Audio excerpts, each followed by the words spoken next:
الحمد لله وكفى والصلاة والسلام على محمد المصطفى أما بعد فأعوذ بالله من الشيطان الرجيم بسم الله الرحمن الرحيم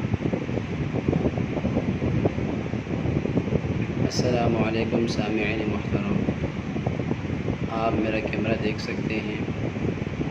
جیسا کہ آپ حضرات کو معلوم ہے کہ میں نے پرسوں جادو کے اقسام کے بارے میں کچھ وضاحت فرمائی تھی۔ ان اقسام میں سے تیسری قسم کے بارے میں بیان فرما رہا تھا، جس میں سے میں نے آپ حضرات کے سامنے کعب احبار کی روایت سنائی تھی، لیکن اس کی وضاحت نہیں فرمائی تھی۔ کعب بن احبار کی جو روایت میں نے بتائی تھی آپ حضرات کے سامنے وہ یہ تھی: لولا کلمات اقولهن لجعلتنی اليهود حمارا،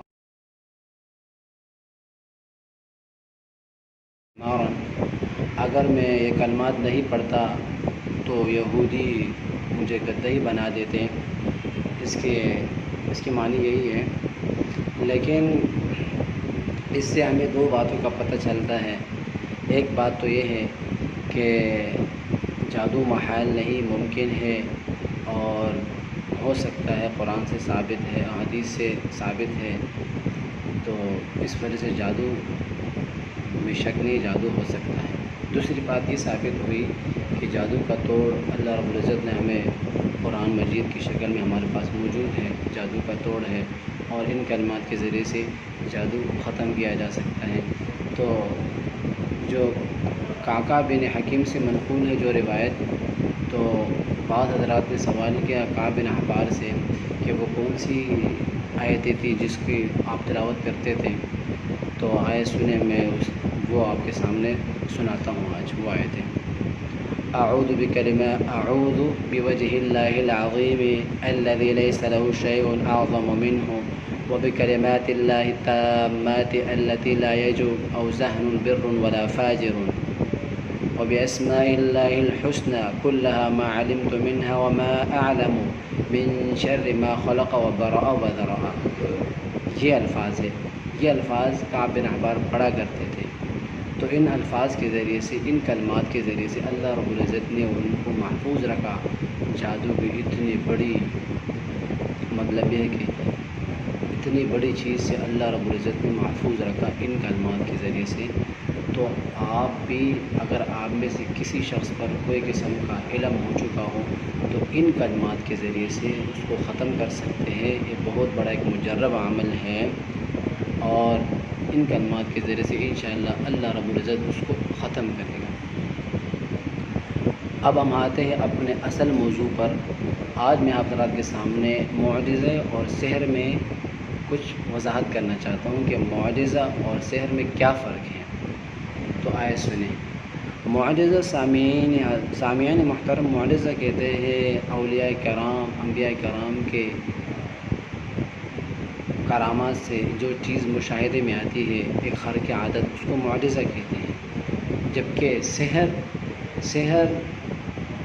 سحر بھی اسی طریقے سے جو مشاہدے میں آتی ہے، سحر جادو کے ذریعے سے جو چیز عین مشاہدے میں آتی ہیں، تو بعض لوگ اس کو بھی معجزہ ہی سمجھنے لگتے ہیں، کیونکہ ان کے سامنے ہی مشاہدے میں ایک ایسی چیز آتی ہے کہ وہ عادت کے خلاف ہوتی ہے، تو اس وجہ سے ان کو بھی وہ معجزہ ہی سمجھنے لگتے ہیں وہ حضرات ان کو۔ حالانکہ ایسی کوئی بات نہیں، معجزہ اور سحر میں فرق ہے۔ معجزہ ایک فرق تو حقیقت کے اعتبار سے ہے۔ اب میں آپ کے سامنے حقیقت کے اعتبار سے فرق بیان کر رہا ہوں کہ دیکھو، سحر اور معجزے میں فرق ایک حقیقت کے اعتبار سے ہے اور ایک ظاہری آثار کے اعتبار سے ہے۔ حقیقت کا فرق تو یہ ہے کہ سحر اور جادو سے کوئی چیز مشاہدے سے، سحر اور جادو کے ذریعے سے کوئی چیز مشاہدے میں آتی ہے، جادو کے ذریعے سے کوئی چیز مشاہدے میں آتی ہے، یہ دائرۂ اسباب سے کوئی چیز مطلب یہ کہ الگ نہیں ہے۔ اس میں دائرۂ اسباب سے کوئی چیز، ان دونوں میں کوئی چیز الگ نہیں ہے، یہ دائرۂ اسباب کے تحت ہے۔ مطلب فرق صرف اسباب کے ظہور اور اخفاء کا ہے، بس سمجھے۔ سحر اور جادو سے کوئی چیز جو مشاہدے میں آتی ہیں، یہ دائرۂ اسباب سے، اس میں سے دائرۂ اسباب سے کوئی چیز بھی الگ نہیں ہے، دائرۂ اسباب میں ہی آتی ہے، اسباب کے ماتحت ہی آتی ہے۔ کوئی چیز بھی جو مشاہدے میں ہے، فرق صرف اسباب کی ظاہر اور مخفی اخفا ہونے کا ہے۔ اگر اس کا سبب ظاہر ہو تو کوئی تعجب کی بات ہی نہیں ہے، تمام لوگوں کو پتہ چل جائے گا اس کے بارے میں، تمام لوگوں کو معلومات ہوگا، کوئی فرق نہیں، کوئی تعجب نہیں کرے گا۔ لیکن اگر اس کا سبب مخفی ہو تو تمام حضرات اس کے بارے میں تعجب کریں گے، اور بیوقوف جاہل قسم کے لوگ اس کے بارے میں کیا کریں گے، یہ کریں گے، تعجب کریں گے۔ یہ تو ایک قسم کا معجزہ ہے۔ جیسے مثال میں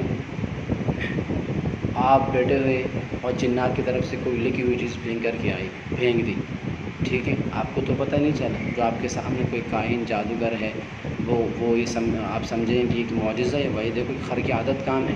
لیکن جنات کو اس بات کی طاقت دی گئی ہے، قوت، جنات شیاطین کو قوت اور فعل اس کی طاقت دی گئی کہ وہ کر سکتے ہیں، وہ پھینک سکتے ہیں۔ لیکن اگر وہ ظاہری سبب میں آ جائے، ظاہر ہو، تو کوئی فرق ہی نہیں ہے، تو کوئی مطلب یہ کہ سب کو پتہ چلے، کوئی تعجب کی بات ہی نہیں ہے۔ مخفی ہو تو سب یہ سمجھیں گے کہ یہ خر کی عادت ہے، سب یہ سمجھیں گے یہ تو معجزہ ہے، حالانکہ معجزہ وہ نہیں ہے بلکہ وہ سبب کے ماتحت ہے، جبکہ اس کے برخلاف معجزہ وہ بلا واسطہ خدا تعالیٰ اللہ رب العزت کا فعل ہے۔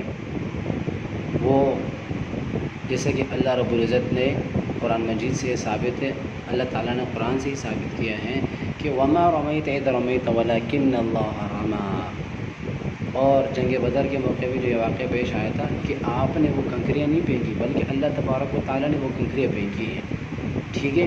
لیکن تو اس میں دیکھو یہ ایک خر کی عادت ہے، ایک معجزہ ہے، ہر ایک کافر کے آنکھ میں اللہ رب العزت نے وہ کنکری پہنچائی، ہر کافر کے آنکھ میں، تو ایک معجزہ ہے۔